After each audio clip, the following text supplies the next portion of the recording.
finish. Let's go see Albedo again.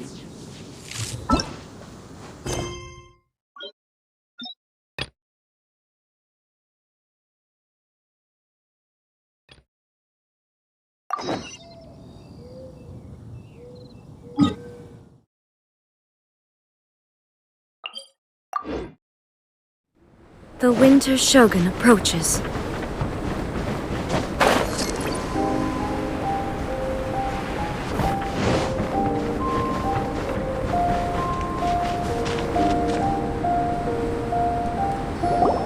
Albedo! Traveler, Paimon. I suppose your story is ready. Yep. How about you? Do you need some more time? No need. I am also ready to tell my story. Paimon calls dibs! Paimon first! Please, go ahead. Okay, here goes. Once upon a time, there was an evil researcher who went into the mountains and did a crazy experiment on whopper flowers to transform their appearance. After a lot of pain and suffering, the whopper flowers finally took on a human form. Then, they stood by the side of the mountain to wait for unsuspecting bypassers. To whoever spoke to them, they would ask some questions such as, "Who am I? Who are you?" If the bypasser got the wrong answer, the last sound they'd make would be a yelp before the whopper flower ate them alive in one bite. Ooh, truly frightening. What the? You two aren't scared at all! Don't go nitpicking, okay? If you didn't like the story, go write your own! In other words, the whopper flowers would ambush and then completely replace their victims. And then what? Go back to where the person lives? Paimon made up this story, but no— It's a good story. Oh, may I write it down? I may bring it up in future conversations. What for? Just to scare people with? Yes. You've got a real mean streak, Albedo. Mine is a little longer than yours. It starts with an alchemist. A great alchemist once created Subject 1. Subject 1 was her proudest achievement, and successfully blended into human society. No one ever would have thought that this friend of theirs was in fact a synthetic human. However, unbeknownst to Subject 1, the alchemist had tried the same experiment many times before he had come into being. Some of the rejects from failed experiments had been discarded, but had not died. Subject 2 was one such failed experiment. He was swallowed by a great dragon that came to rest upon a snow-swept mountain. Many years later, he was resurrected by the dragon's mysterious power. He saw all kinds of people on the mountain, including Subject 1, who had somehow miraculously blended in among them. Never in Subject 2's wildest imagination had he thought it possible for experimental life forms such as they to deceive everyone so successfully. He saw the way humans accepted Subject 1 as a friend, witnessed their affection as they addressed him by name. This was what Subject 2 wanted. Now, all that Subject 2 desired was to replace Subject 1 and take the joy of his existence for himself. This is giving Paimon the chills. So scary. Subject 2 began to unfold his plan. He stole Subject 1's books and notes, and studied all that Subject 1 had learned from the alchemist. Subject 2 was highly intelligent, and he learned quickly. He changed his face into an exact replica of Subject 1's face. Then, he found a plant with mimicry capabilities, and transformed it using dragon blood and alchemy. And so, not only did Subject 2 transform his own appearance to perfectly match that of Subject 1, he also created a third entity, Subject 3. What? There's 3 of them now? But Subject 2 wanted to become a perfected human. In my view, it was probably a subconscious act, an instinct. He so desperately craved to become a perfect human being that he forgot something. Human beings are defined by their flaws. Subject 2's plan was meticulously crafted. Subject 3 would draw Subject 1's attention. After Subject 1 disposed of Subject 3, he would assume the threat had now disappeared and would let his guard down. The next moment that Subject 1 was alone, Subject 2 would make his move. He would eliminate Subject 1 and become the only one remaining. He would secretly replace the Subject 1 of everyone's memories and inherit his identity, residence, clothing, sword, name, and friends. People would have no idea that the individual they knew had become somebody else from one day to the next. This is way too scary. Paimon's never gonna be able to trust anyone again. But just before Subject 2 could carry out his plan, a unique stranger entered the mix. Subject 2 tried to make contact with this person, but found that they could somehow sense he was different from Subject 1. What's wrong? What happened then? What happened to the stranger? He became a new stage in Subject 2's plan. One more person that Subject 2 had to dispose of. It's as if there were 3 identical roses in a garden. Only one of the 3 was a fine specimen, while the other 2 were defective specimens that bore poisonous thorns. In all the world, only the gardener who tended to them could tell which was the good specimen. People do not like poisonous plants. Only a perfect rose can fetch a high price.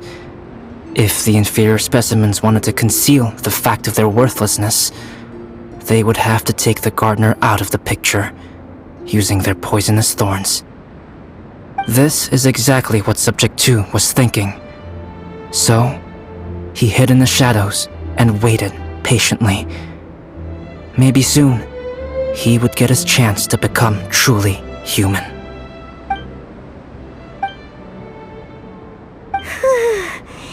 That was intense! So what happened after that? Did Subject 2's plan succeed? Paimon can't bear thinking about it! Fortunately, it is just a story. And even in this story, Subject 2 did not succeed. But you can never let your guard down on Dragonspine. Monsters mutated with Durin's power and blood are also creatures of Rhine-Daughter, just like me. You must beware of all such creatures. I'm glad to hear that. It's okay. I know what I am. You and I are both different, so there is no need for me to hide the truth from you. The only thing is that sometimes, when I think about how mighty the power of alchemy is, I feel so small.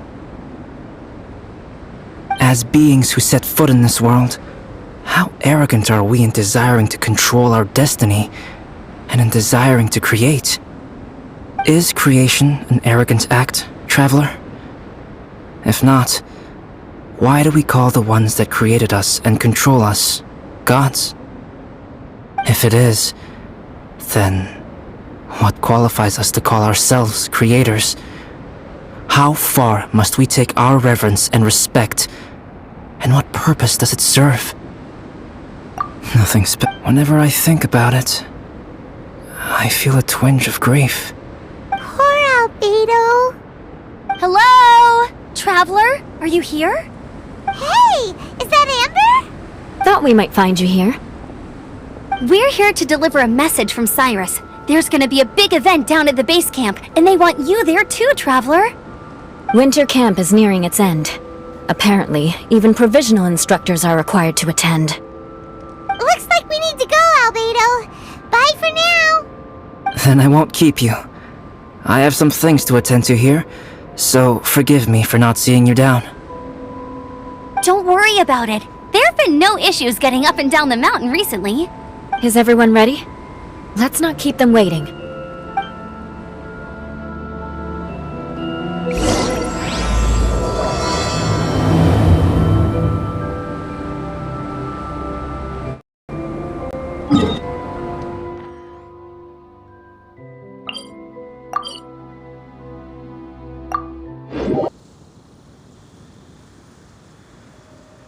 Allow me to introduce Yozerv. He's Joel's father.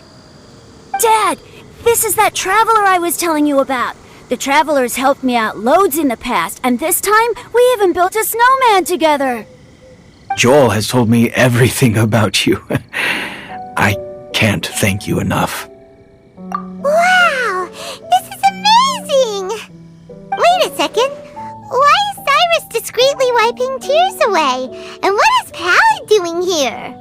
Pallid is the hero of the hour this time. Go on, Pallid. Tell us what happened in your own words. Okay. The weather was fine on that fateful day, and I had a feeling that Lady Luck was smiling down on me. So I trusted my gut and set off to explore somewhere new, somewhere dangerous. Because where there is great danger, there is also great treasure. Why does this sound so hard to believe? But I had only been away from the group for a short while when I fell down a slope and just started rolling. Uh-oh. Did my bad luck rub off on him when we ran into each other on the mountain? The place I fell to was somewhere I didn't recognize, and I'd sustained a few injuries. I remember thinking to myself, this is the worst luck I've ever had in my whole life. Then I met Yozerv. He'd heard the sound of me falling and came out to see what was going on. Huh? Wow! So it was completely by chance then! I thought he must have been someone from the Adventurers Guild here for the event, but after a few words of conversation, it was clear that he was having memory problems. He didn't even know his own name. The temperature was freezing, and there was no time to deal with all that there and then, so I convinced him to come back to the camp with me and figure everything else out after we got there. We got back to the camp, ran into Joel, and the moment he saw him, he froze for a second with this completely stunned expression on his face, and then he started crying out, "Dad! Dad!" That's when Yozerv suddenly started to remember. My memory has still not fully recovered, but Joel and his mother, they are the only ones that I will not, no, that I cannot forget. Daddy. Daddy's right here, Joel. Daddy's right here. Yozerf, don't you remember anything else at all? The poor princess, feeding the foxes? I'm sorry. I have no recollection. Maybe it's because of the head trauma. I'm not sure. I woke up and found myself covered in blood. My things were gone, and there was nothing to indicate who I was or how I got there. I crawled into a cave and settled in for a slow recovery. After my legs and feet were a little better, my hunting skills were what kept me alive. Dad, I was so worried about you. I'm all right now, Joel. Oh, don't cry. Daddy's not going anywhere. I'm here to stay. Oh, this is good. This is good. You know what, though? I definitely think my luck got worse after running into Benin on that mountain. I knew it. I just... No. I just meant if it weren't for you, there's no way I ever would have run into Yozerv on a mountain this huge.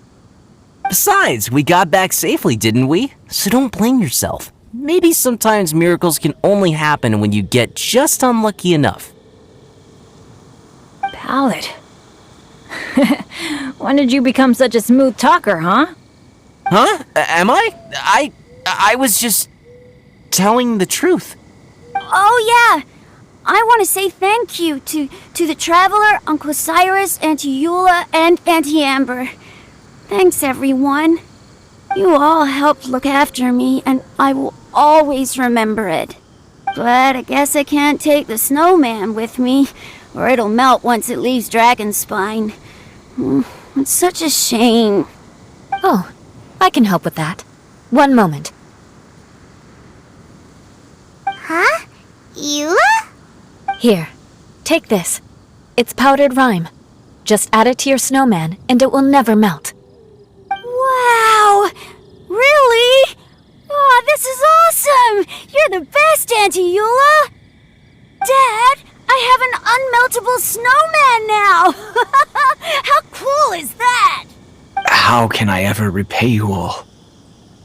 Thank you all. Thank you from the bottom of my heart. Dad, I want to go move the snowman. Can we do it now, please? Okay, I'll be leaving with Joel now. I'm sure I'll see you all another day. Very well, very well. It's time for Pallet and I to have another discussion concerning his breaches of adventurer discipline. Huh? But Cyrus, I think I kind of made up for my mistakes this time, you know? See you guys! Oh, I made this for you and Amber. Think of it as a winter souvenir. Aw, are you sure? This must... Come on now, just take it. No need to make such a fuss. Wow! Now our snowman won't melt either! Great! You're welcome. Just keep it, that's all I ask. Amber and I have some business to attend to now. See you later. See you!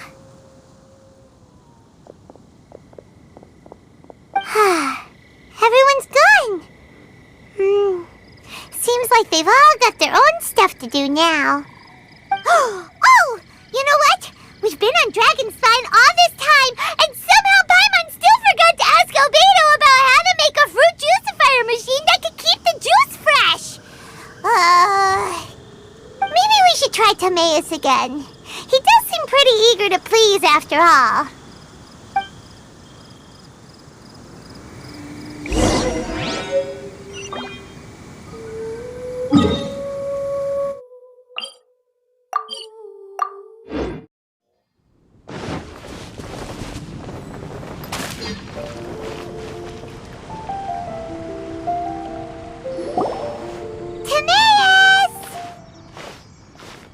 Traveler and Paimon, what can I do for you?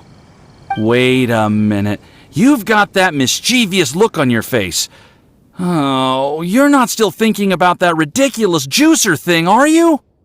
Timaeus, will you help us? Well, if the Traveler isn't really interested, then, yeah, maybe I'll give this one a pass. It's just the weirdest request ever. No, but Paimon's Sunsettias are gonna go to waste without it! And the time it would take me to research something like that, I could probably pick those Sunsettias again 10 times over. New research project, Timaeus? We meet again. Oh, Albedo, thank goodness. So the situation is, Paimon wants a machine that can turn fruit into juice and keep the juice fresh. I mean, surely it's... Majorly important, that's what it is. If you can manage to invent this, we'll never have to worry about fruit going bad ever again! That's impossible.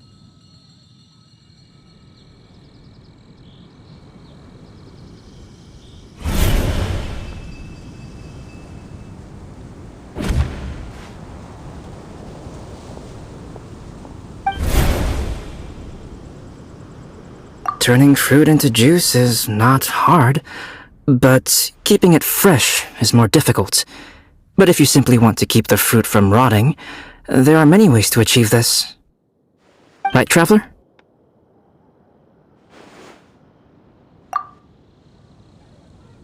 What about his neck? What's wrong? Is there something on my neck?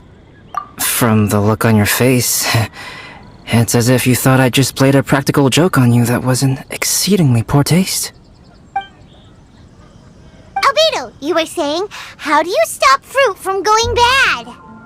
Well, one way would be to bury your fruit on Dragonspine, where the snow never melts all year round. But then Paimon won't be able to eat them! You could always live on Dragonspine. No, too cold for Paimon. Or you can give the fruit to me, and I would take it to Dragonspine for you.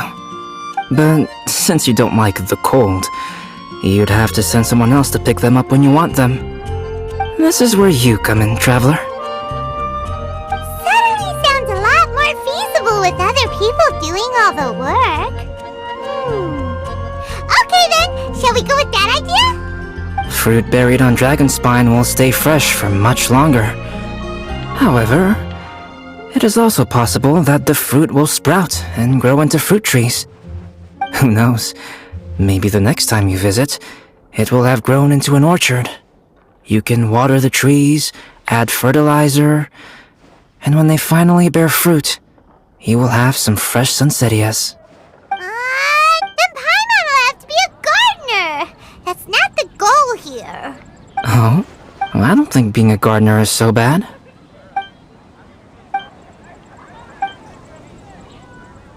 Albedo! Stop trying to get your hands on Paimon's super sweet Sunsettias! It bothers you, does it? Of course it bothers Paimon! They are the rarest, super duper sweetest Sunsettias ever! And they're not for you! Okay, but they're just Sunsettias. I think you're only so attached to them because you don't have much fruit of this quality in your possession. When someone's pockets are full and their spirit is fulfilled, they don't easily fall prey to this kind of yearning.